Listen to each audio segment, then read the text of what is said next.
Hello and welcome to some more Star Citizen. Star Citizen now for 3.22 is now open to all backers on the EPTU, which is functionally the same as the PTU, it's just a different drop-down from the launcher. We also have deeper details from CIG about structural salvage, its plans for the future, and reasons why they made it simplistic for this release. Star Citizen now for 3.22 is now open to all backers on the EPTU. It looks like Cloud Imperium are pushing for a live release next week if possible, potentially to align with the start of Lumberyard, their Christmas event. The latest EPTU patch is buff, polish, and bug fixes for the most part. They updated the Microtech Jumptown location with denser forests. Derelict settlements have had a loot and shop polish pass. There's been further structural salvage VFX polish. They've updated mineable size scaling balance based on community feedback. They've added new vehicles to the Persistent Universe shops, the Spirit A1, the Cutter Scout, the Mirai Furies, and the Hull C. It's great to see those in-game and available to purchase in in-game shops with in-game money. Graveler vehicles are now considered ground vehicles at ASOP terminals. They reduced the damage and speed of the KSAR ballistic sniper rifle and the damage of the LH-86 pistol.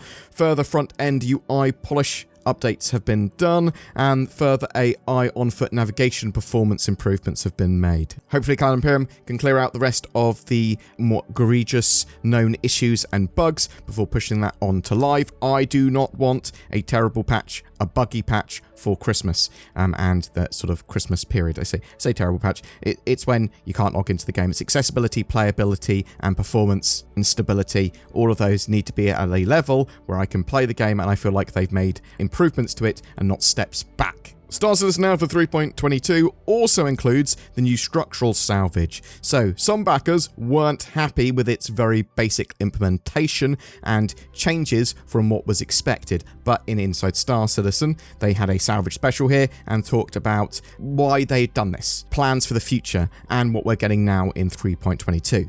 They had to reconsider the structural salvage Tier 0 implementation as they were restricted by tech until Maelstrom and that breakability system comes online. They can't have a huge amount of entities spawning either due to performance issues. Breaking down like an 890 jump with the old system they had planned would have you waiting for salvage chunks to spawn, and you'd be losing frame rates after you sort of like had fractured the ship. It would take ages to spawn all this stuff. They decided to get something more simplistic in players' hands by the end of the year for Tier 0 that was playable, usable, didn't cause huge performance issues. The feature is no longer called munching either, due to changes that this form of salvage took during development. The new salvage, structural salvage, allows you to further break down ships after you've removed the items from them, hull stripped them, and looted them if you want to, making more monies and clearing the hulls from the server or database. They also are going to be heavily improving this feature over time. Hull stripping as well is going to be balanced to be very valuable and worth your time to do as a step before structural salvage. So it's not just going to be, I might as well just structural salvage all this stuff. Well, you might have to make a lot more just from hull stripping, but you'd make the most from hull stripping, structural salvage, looting, and removing components. One of the joys of having a reclaimer or doing a sort of salvage op is that you have multiple people there to help and be more efficient by doing multiple things and multitasking. So when in a vulture and you want to do structural salvage, you'll activate its resonance field, which is generated between its arms, at least it looks like it is, but it's also projected outwards. This will, after some time, break down the ship that you're next to into smaller segments or anything that's within the resonance field. You can only do this to a ship that has its power off. You're not able to use this effectively offensively or to grief unless you've, totally disabled a ship. After breaking it apart, you'll be able to use the disintegration mode that breaks them down further, grinds them, and then moves them into internal storage for the ship. The Vulture currently has 13 SCU of storage, this buffer, which is used between gathering and putting into cargo boxes. The idea here being that you don't have to constantly move between your seat and the rear of the ship like before. You can go, bam, I'll do it when I get around to it. I'm going to be salvaging for a lot longer. This also allows a bit more flexibility before dispensing cargo boxes and enables you to fill your ship up more effectively, as you can fill up your cargo bay with boxes and then fill up your buffer fully as well. The Vulture can only fracture ships up to a Mercury star run in size at the moment, so bear that in mind. There are limits to the size of ship you can fracture with the Vulture. For larger ships, you'll want a Reclaimer, which can fracture big ships like Idrises and things. The Reclaimer is similar, but all structural salvage is done via the co-pilot seat operating what used to be the Claw. It's been updated and it's a bit more of an array and hoover, but effectively does the same thing as the Vulture, just at a larger scale when the Claw is deployed.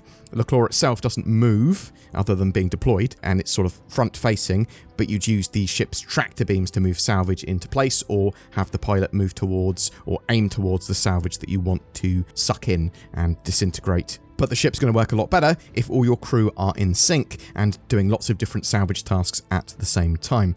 The process follows the same as the Vulture, with disintegration materials going into the Reclaimers, 240 SCU buffer, a mighty buffer there. The filler station has been updated as well for the Reclaimer, allowing you to dispense 1, 2, 8 and 16 SCU cargo containers, which is awesome.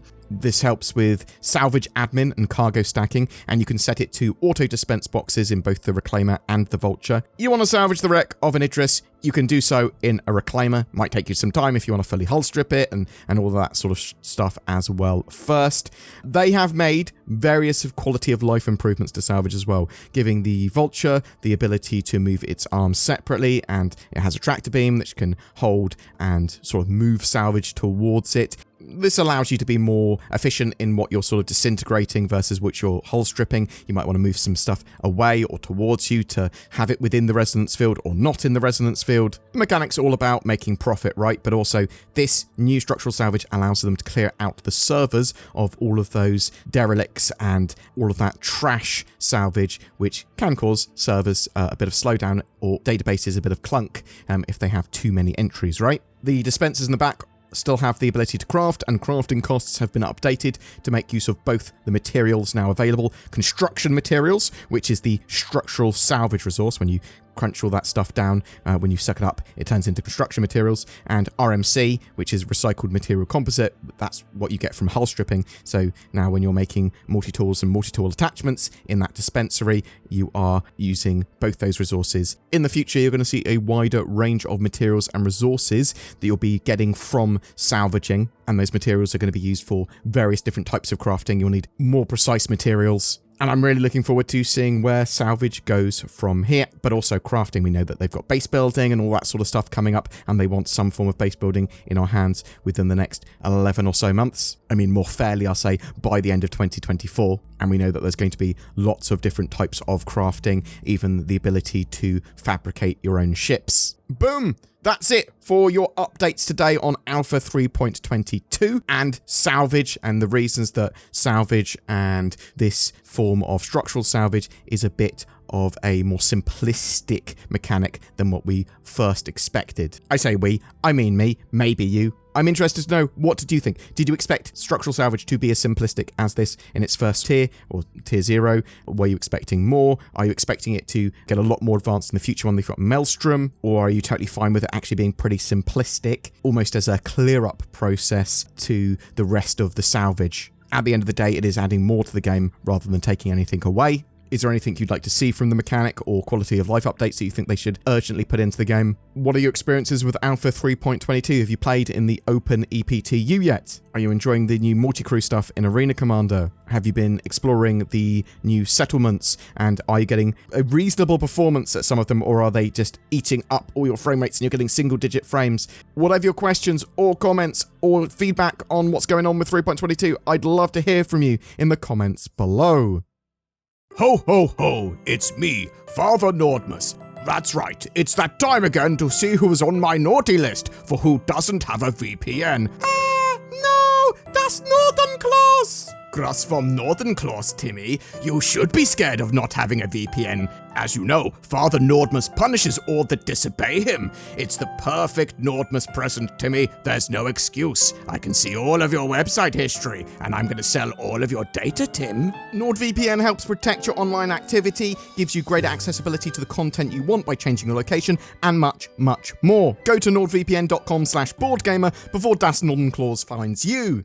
Every month we have a Star Citizen ship giveaway. For December, we are giving away a Drake Corsair. It's the winner of the 2953 Ship Showdown and one of the stars of the Intergalactic Aerospace Expo. This fantastic multi-role, multi-crew, long-range mission runner can do a bit of everything in-game, and it has a penchant for exploration. Just comment on any of my videos during December to be in for a chance of winning that. There are further details in the description below. A big thank you to everyone that goes the extra mile in supporting the channel via Patreon or the join button under my videos and becoming a channel member. It will net you some exclusive content from Zin and I, but also it really does help us to be able to create daily Star Citizen content, as does sharing these videos and commenting. Thank you so much for watching, and I hope to see you in the verse.